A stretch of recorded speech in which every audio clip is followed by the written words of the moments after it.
آج کل بہت مہنگائی ہے اور اس حقیقت میں کوئی شک نہیں ہے کہ جو شہباز شریف صاحب کی جو حکومت ہے پچھلے 6-7 مہینے میں اس نے مہنگائی کے تمام ریکارڈ توڑ دیے ہیں اور اتنی مہنگائی ہو گئی ہے کہ عام آدمی جو ہے وہ بہت پریشان ہے۔ لیکن جب یہ مہنگائی عمران خان صاحب کے دور میں تھی اور ہم اس مہنگائی پہ جب شور مچاتے تھے تو عمران خان صاحب کہتے تھے میں حکومت میں اس لیے آیا ہوں کہ آلو ٹماٹر اور پیاز کی قیمتیں چیک کرتا پھروں۔ 25 سال پہلے جب سیاست شروع کی تھی تو میں اس لیے نہیں آیا تھا کہ ٹماٹر کی کیا قیمت ہے اور آلو کی کیا قیمت ہے۔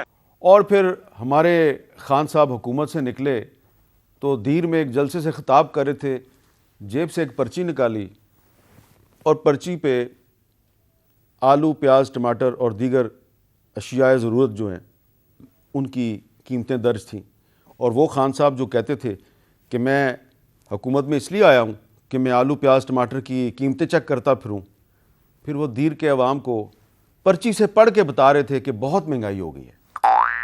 2 مہینے میں قیمتیں کتنی بڑھی؟ آٹا 38% بڑھا، گوشت 20% بڑھا، چاول 41% بڑھے، پیاز 30% قیمت بڑھی۔ یہ تو ہم سب جانتے ہیں کہ 1.5-2 سال پہلے تک سابق وزیر اعظم نواز شریف لندن سے بیٹھ کے ویڈیو لنک پر پی ڈی ایم کے جلسوں میں خطاب کرتے تھے تو جنرل باجوہ اور ان کے 1-2 ساتھی جو ہیں ان کے نام لے لے کے ان پہ تنقید کرتے تھے، اور جب نواز شریف جنرل باجوہ پہ تنقید کیا کرتے تھے تو عمران خان صاحب جو ہیں وہ بہت بھرپور طریقے سے جنرل باجوہ کو اور فوج کو ڈیفینڈ کیا کرتے تھے۔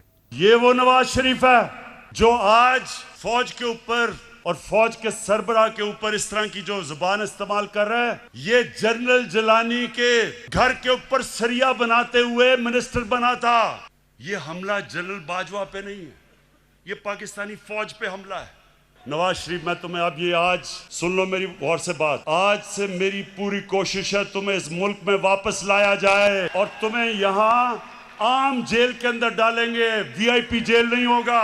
تم واپس آؤ تو میں دیکھتا ہوں تمہیں ہم کیسے رکھتے ہیں۔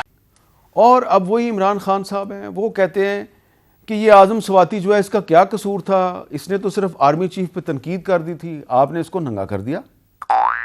اعظم سوات اس کو ننگا کیا، سیکشلی ٹارچر کیا، کتنا بڑا جرم تھا کہ جو اسے یہ کیا گیا۔ واشنگٹن پوسٹ جیسے بڑے بڑے اخباروں میں یہ خبر گئی کہ پاکستان کے سینیٹر کے اوپر تشدد کیا اور اس کو پکڑ کے جیل میں ڈالا۔ کیوں؟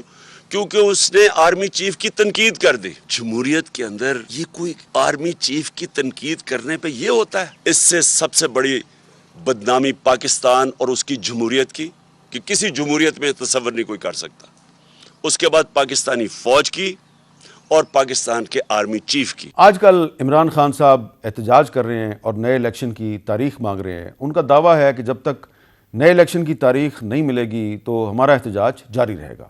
یہ ہماری اب تحریک تب تک چلے گی جب تک الیکشن کی ڈیٹ نہیں ملتی اور یہ امپورٹڈ حکومت ختم نہیں ہوتی۔ 6 دن دے رہا ہوں، 6 دن کے اندر الیکشن اناؤنس کریں اور اسمبلیز ڈیزالو کریں۔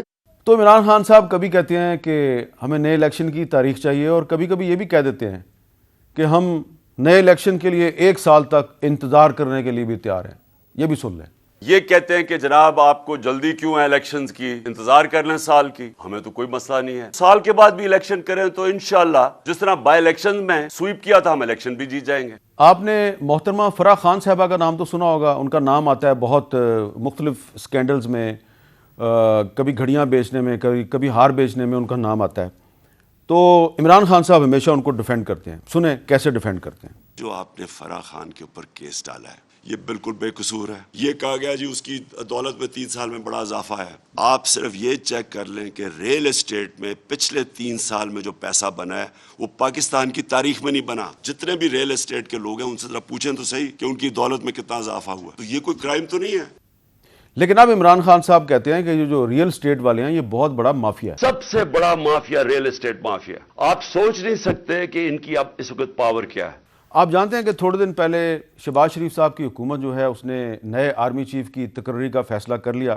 عمران خان صاحب کہتے تھے کہ میں اس حکومت کو نیا آرمی چیف مقرر نہیں کرنے دوں گا۔ میں نے کہا کہ جو آرمی چیف ہے اس کو میرٹ کے اوپر سلیکشن ہونا چاہیے۔ نہ زرداری اور نواز شریف یہ کبھی میرٹ پہ سلیکٹ نہیں کسی کو کر سکتے۔